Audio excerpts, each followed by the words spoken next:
Good morning and welcome to Surrey. Sunny today. Another day of the low-cost builds. This time we start to tackle the front suspension. Now let's see how far we come. So we checked it out. A little bit worrying is the fact that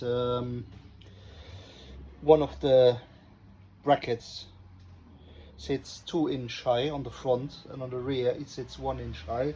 But also it looks like that one of the suspension mounts will be much more further out and not sitting flush like here on the drawing. So we'll see how we can tackle it. Another thing is that the bushes, they're constantly pushing itself out, so we pre-assembled it. Let's see how it goes and what solution we can find.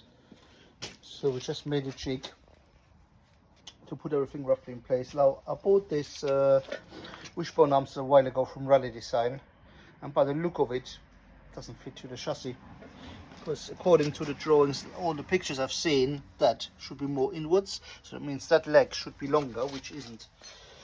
I believe we still can amend it with welding another bar, square bar underneath of that to reinforce it. For now we just tack everything in and see how it goes really. So one side is in place.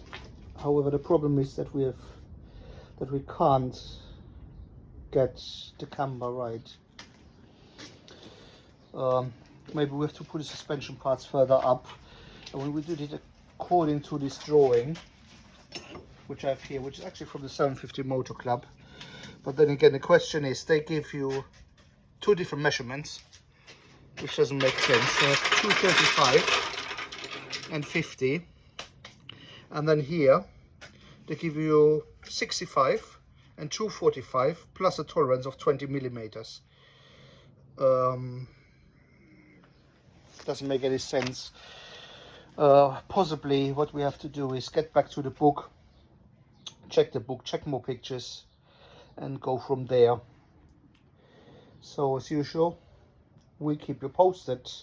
If you like this channel, put a like on and subscribe it. Have a good Sunday afternoon. Ciao ciao.